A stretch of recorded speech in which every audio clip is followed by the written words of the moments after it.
मेरा नाम आरव है। मैं रुद्रपुर की सुख सागर कॉलोनी में रहता हूँ। ये वो जगह है जहाँ हर घर के आंगन में गेंदे के फूल खिलते हैं और जहाँ की हवा में अजीब सी शांति घुली रहती है। लेकिन ये सब दिन का सच है, रात का सच कुछ और ही है। एक ऐसा सच जिसके साए में हम सब जीते हैं। ये बात है साल 2019 की, जब मैं 16 साल का था। उस साल कुछ ऐसा हुआ जिसने हमारी इस झूठी शांति को चीर कर रख दिया और मुझे ये एहसास दिलाया कि हम जिस खुशकिस्मती की चादर ओढ़े बैठे हैं उसकी कीमत आखिर है क्या। हर रात ठीक 3:03 पर कोई मेरे घर के सामने से गुजरता है और सीटी बजाता है। कोई फर्क नहीं पड़ता कि बाहर बर्फ गिर रही हो या आसमान में बिजली कड़क रही हो या फिर गली में मौत जैसा सन्नाटा पसरा हो। वो हमेशा आता है, धीमे एक लय में पड़ते कदमों की आहट और वो मनहूस धुन, वही एक सीटी की आवाज। ये आवाज सिर्फ किचन या लिविंग रूम में ही सुनाई देती है और कहीं नहीं। अगर आप हॉल में, बाथरूम में या किसी बेडरूम में हैं तो पूरा सन्नाटा। ऐसा लगता है जैसे यह आवाज वहां नहीं जाना चाहती जहां इसे बुलाया ना गया हो, या शायद उसे पता है कि कौन सुन रहा है उसे और कहां से। यह आवाज गली के उस कोने से शुरू होती है जहां पहले शर्मा अंकल का घर हुआ करता था और हमारी कॉलोनी के आखिरी छोर तक जाती है। हमारा घर ठीक बीच में पड़ता है। इसका मतलब है कि हम उस आवाज को सबसे साफ, सबसे तेज और सबसे करीब से सुनते हैं। जब मैं छोटा था तो मैं और मेरी छोटी बहन अनिका अक्सर छिपकर किचन में इसे सुनने जाते थे। तब हमें इसकी भयावहता का अंदाजा नहीं था। आखिरकार हम बच्चे जो थे और ना समझ भी। पहली बार जब मम्मी पापा ने हमें पकड़ा तो वो बहुत गुस्सा हो गए थे, लेकिन उनके गुस्से के पीछे छिपे डर को हमने साफ देखा। वो नाराजगी वाला डर नहीं था, ना ही चिंता वाला। वो एक खोखला कर देने वाला डर था। वो डर जिसकी महक ठंडे पसीने जैसे होती है और जिसकी आवाज दरवाजों पर लगे भरी तालों जैसी होती है। हालांकि उन्होंने हम पर ज्यादा चिल्लाया नहीं। हम अभी भी उस समय एक नियम का पालन कर रहे थे, देखना मत, कभी नहीं, भूल कर भी नहीं। मैं यहाँ तब से रह रहा हूँ जब मैं 6 साल का था। बाहर से देखने पर हमारी कॉलोनी बिल्कुल नॉर्मल लगती है, बल्कि काफी अच्छी छोटे छोटे घर, करीने से कटी घास वाले लॉन, पुराने पेड़ जो हवा न चलने पर भी फुसफुसाते रहते हैं। ये एक अच्छी जगह है, एक शांत जगह, सिवाय उस सीटी बजाने वाले के और हमारी किस्मत के। यहाँ रहने वाला हर इंसान किस्मत का धनी है, अजीब तरह से लकी। लोगों के प्रमोशन हो जाते हैं, लॉटरी निकल आती है। यहाँ लोग 100 साल तक जीते हैं। एक बार तो पड़ोस वाले वर्मा जी छत से गिर गए थे और ऐसे खड़े हो गए जैसे कुछ हुआ ही ना हो। बस कोहनी पर हल्की सी खरोंच आई थी। यहाँ सूखे में भी बगीचे हरे भरे रहते हैं। लोगों के कैंसर रातों रात गायब हो जाते हैं। होते होते कार एक्सीडेंट टल जाते हैं।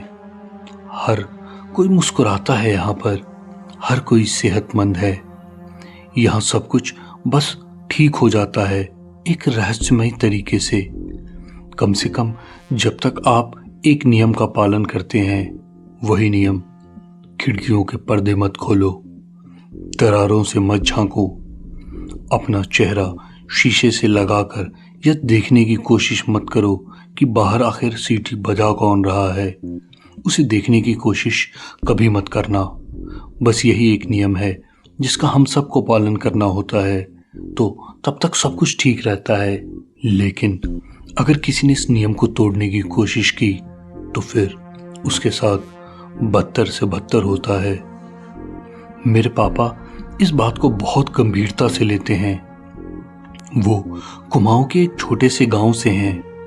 वो टूरिस्ट वाली जगह नहीं, बल्कि वो जगह जहां लोग आज भी पुराने पत्थरों पर मन्नतें मांगते हैं और सूरज ढलने के बाद कुछ खास नाम अपनी जुबान पर नहीं लाते। वो हर रात ठीक 9 बजे पूरे घर को किले में बदल देते हैं। हर खिड़की पर मोटे कैनवास के पर्दे, जिन पर हुक और लोहे की छोटी छोटी चटकनियां लगी हैं, जैसे उन्हें डर हो कि सिर्फ देखे जाने भर से कांच टूटकर बिखर जाएगा। उन तालों की चाबियां वो अपने बेडरूम की दराज में रखते हैं। एक और ताले के अंदर रखते थे, कम से कम पहले तो रखते थे। मेरी माँ को समझाना ज्यादा मुश्किल है। वो ऐसा दिखावा करती हैं जैसे वो इन सब बातों में विश्वास नहीं करती, लेकिन मैंने कई बार उन्हें रात के 3:03 पर लिविंग रूम में सोफे पर बैठे देखा है, बिल्कुल सीधी, बिना हिले डुले, आंखें फाड़े, बिना पलक झपकाए, जैसे वो कुछ ऐसा सुन रही हों जो अब वहां नहीं है। और हमेशा वही धुन, वही सीटी की धुन। ये हमेशा एक जैसी होती है, खुशमिजाज, सरल, जरूरत से ज्यादा सरल, जैसे कोई बच्चा मासूमियत से किसी गिलहरी का पेट चीरते हुए गुनगुना रहा हो। जब अनिका पैदा हुई थी तो वो मर रही थी। उसके फेफड़े काम नहीं कर रहे थे। डॉक्टरों ने कुछ दिन या ज्यादा से ज्यादा 1 हफ्ते का वक्त दिया था। मेरे माँ बाप यहाँ इसलिए शिफ्ट हुए थे क्योंकि पास में ही एक अच्छा हॉस्पिटल था। लेकिन जिस पल हमारी गाड़ी ने इस कॉलोनी की सीमा में कदम रखा, उसकी हालत सुधरने लगी थी। पहले हफ्ते के आखिर तक वो खुद से सांस ले रही थी। हालांकि डॉक्टर ने बताया था कि कुछ दिन या कुछ हफ्ते बाद वो मर जाएगी, लेकिन उसकी हालत तो सुधरने लगी थी। डॉक्टरों के पास इसका कोई जवाब नहीं था, लेकिन मेरे माँ बाप के पास था। ये जगह आपको आशीर्वाद देती है, लेकिन बदले में कुछ मांगती है। जिस हर रात हम यहाँ आए थे, स्वागत समिति आई थी। असल में ये कॉलोनी के कुछ पुराने लोग थे। उनके हाथों में दही भल्ले की कटोरियां और एक फूलों की बास्केट थी और एक पीले रंग का बड़ा सा लिफाफा। 4 पड़ोसी, सबके चेहरे पर मुस्कान, सब बहुत विनम्र, लेकिन सबकी आंखों में एक अजीब सी थकान थी जो दशकों पुरानी लग रही थी। उन्होंने हमें चेतावनी दी, यहाँ एक सीटी वाला आता है, हर रात, कभी नागा नहीं होता। जब तक कोई उसे देखता नहीं वो बस चलता रहता है। और फिर उन्होंने वो लिफाफा दिया। उसके अंदर अखबारों की कतरनें थीं, शोक संदेश, तस्वीरें, तबाही की तस्वीरें। एक आदमी जिसने लिफ्ट की एक अजीब खराबी में अपने दोनों पैर गंवा दिए थे क्योंकि उसने झांकने की कोशिश की थी। उसने कोशिश की थी उस सीटी वाले इंसान को झांक कर देखने की, और फिर अगले दिन उसने अपने दोनों पैर गंवा दिए। एक औरत की भी कहानी थी उसमें, जिसने अपनी कार में जिंदा जली हुई मिली थी जब गाड़ी में अचानक आग लग गई थी। एक बच्चे की कहानी, जिसने खिड़की में कुछ देखने के बाद उसने बोलना ही बंद कर दिया था। न जाने उसने अपनी आवाज खो दी थी। कुछ लोग बच जाते हैं, समिति में से एक बुजुर्ग ने कहा, जिनकी आवाज में गहरी उदासी थी, लेकिन पूरे नहीं। उनकी आंखों की रोशनी चली जाती है और बदकिस्मती सड़न की तरह उनके पीछे लग जाती है। उन्होंने कहा कि तुम ऐसा मत सोचना कि कोई अगर बच गया तो वो सच में बच गया, बल्कि वो बदकिस्मत हो जाता है और अंधा भी। मेरे पापा ने उनकी बात मान ली। वो ऐसी ही कहानियों के बीच बड़े हुए थे। वो जानते थे कि ऐसी कहानियां आखिर सच होती हैं। साल बीत गए, सीटी वाला कभी नहीं बदला। वही कदम, वही धुन, वही वक्त। हम बड़े हुए, हम जिए और हम खुशहाल रहे। फिर एक दिन रोहन आया। उसका परिवार पड़ोस वाले घर में रहने आया था। जब 105 साल की उम्र में माधवी दादी गुजर गई थी। वो लोग काफी मिलनसार थे, नॉर्मल थे। उन्होंने दही भल्ले लिए, बास्केट ली और चेतावनी भी सुनी जो कॉलोनी वालों ने उन्हें जाकर दी थी। ये सब एक स्वागत करने का तरीका था जिसमें चेतावनी छिपी हुई होती थी। लेकिन उन्होंने इस बात पर विश्वास नहीं किया। रोहन मुझसे 2 साल बड़ा था, शहर का लड़का, जिसके लिए ये सब गांव वालों की दकियानूसी बातें थी। वो थोड़ा घमंडी था लेकिन दिल का अच्छा था, इसलिए हमारी दोस्ती जल्दी हो गई। एक रात वो हमारे घर रुका हुआ था। उसने मुझसे सीटी वाले के बारे में पूछा। मैंने उसे मना किया कि इस बारे में बात ना करे। अनिका ने भी उसे टोका। वो हंस पड़ा। अरे यार आरव, तू भी ना इन सब फालतू बातों पर यकीन करता है। कोई प्रैंक करता होगा। उसकी आंखों में एक शैतानी चमक थी। उसने अपनी जेब से एक छोटी सी चाबी निकाली, मेरे पापा के दराज की चाबी। मैंने इसे अंकल के सिरहाने से उठा लिया है। उसने फुसफुसाते हुए कहा, आज मैं देखूंगा कि ये सीटी वाला भूत है कौन। मेरा खून सर्द पड़ गया। मेरे हाथ पैर कांपने लगे। रोहन, पागल मत बन, प्लीज ऐसा मत कर। तू नहीं जानता कि तू किससे पंगा ले रहा है। मैंने उसे रोकने की बहुत कोशिश की। मैंने उसे लगभग गिड़गिड़ाते हुए समझाया, उसे उस लिफाफे की कहानियां बताई। वो बस हंसता रहा। चिल कर यार, कुछ नहीं होगा। जैसे ही घड़ी की सुइयों ने 3:03 का वक्त छुआ, बाहर से सीटी की आवाज आने लगी और उसी पल मुझे पता चल गया कि कुछ बहुत गलत होने वाला है। और हवा बदल गई। वो अचानक भारी हो गई और गीली, जैसे किसी मरते हुए जानवर के मुंह के अंदर की होती है। कमरे का तापमान गिर गया और एक अजीब सी मीठी सड़ी हुई महक फैल गई। मैं भागा। रोहन पहले से ही लिविंग रूम की खिड़की के पास था। वो पास से ही पर्दे का ताला खोल रहा था। रोहन नहीं, मैं चीखा, लेकिन मेरे उस तक पहुंचने से पहले ही पर्दे का लॉक खुल चुका था और वो स्प्रिंग की तरह ऊपर चला गया। स्नैप! धुन रुक गई थी एकदम से। गली में एक भयावह अननेचुरल खामोशी छा गई। अनिका सुरक्षित थी। मैंने उसे पकड़कर उसका मुंह अपनी टी शर्ट में छिपा दिया था। आंखें बंद रखना अनिका, कुछ भी हो जाए आंखें मत खोलना। मैं उसके कानों पर हाथ रखकर चिल्लाया। मैंने अपनी आंखों से जोर से मींच ली ताकि मैं कुछ देख ना सकूं, लेकिन रोहन उसे देख चुका था। वो तुरंत चीखा नहीं, वो बस जम गया किसी पत्थर की तरह। जब वो पलटा तो उसकी त्वचा का रंग राख के रंग जैसा हो गया था। उसकी आंखें, हे भगवान, उसकी आंखें वो इतनी ज्यादा फैली हुई थी कि लग रहा था फट जाएंगी।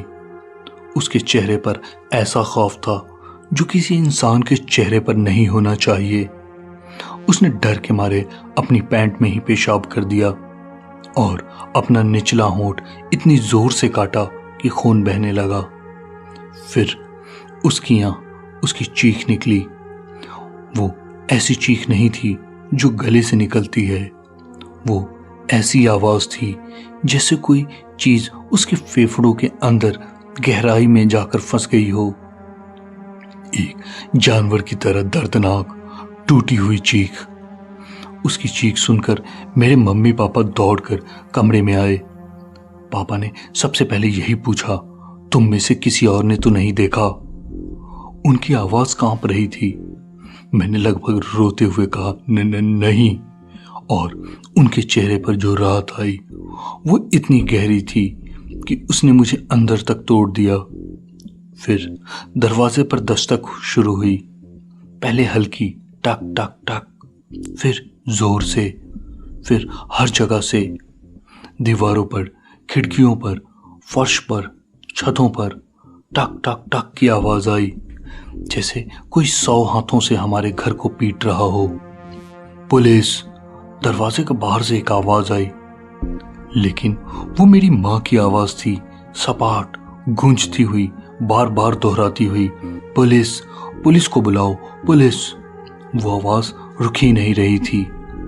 फिर हंसी की आवाज आई, एक तीखी, पतली हंसी, जैसे किसी बच्चे की हंसी को रिकॉर्ड करके उल्टा बजाया जा रहा हो। फिर उस आवाज ने रोहन का नाम लिया, फिर उसने मेरा नाम लिया, आरव। हम उस रात सोए नहीं, हम सब लिविंग रूम में एक दूसरे से चिपक कर सुबह होने तक बैठे रहे। वो भयानक दस्तक और आवाजें सूरज की पहली किरण के साथ बंद हुई। जब सब खत्म हुआ, रोहन के माता पिता आए। वो टूटे हुए लग रहे थे। मेरे पापा ने उनसे बात की। मुझे नहीं पता उन्होंने क्या कहा, लेकिन गुरुवार तक वो लोग वहां से जा चुके थे। सिर्फ घर नहीं बदला था, वो गायब हो गए थे, जैसे उस घर ने उन्हें उगलकर बाहर फेंक दिया हो। हमने रोहन को फिर कभी नहीं देखा। मुझे नहीं लगता कि किसी ने भी देखा होगा। हम आज भी यहीं रहते हैं, आज भी खिड़कियां लॉक करते हैं, आज भी वो खुशमिजाज धुन सुनते हैं, और हर रात वो हमारे घर के सामने रुकती है, बस एक पल के लिए, जैसे वो इंतजार कर रही हो। कभी कभी मुझे कसम से उस सीटी की आवाज के नीचे एक और आवाज सुनाई देती है, एक दूसरी सीटी, बेसुरी सी, टूटी हुई, जैसे कोई बच्चा धुन याद करने की कोशिश कर रहा हो। ये भूलने के बाद की सांस कैसे लेते हैं, वही सीटी की धुन।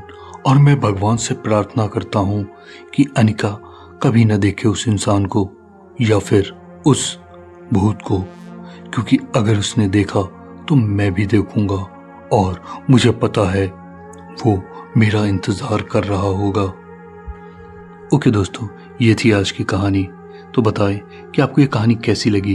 कृपया करके मुझे कमेंट में बताएं ये सब कुछ। मिलते हैं फिर अगली किसी वीडियो में। तब तक के लिए बाय एंड टेक केयर।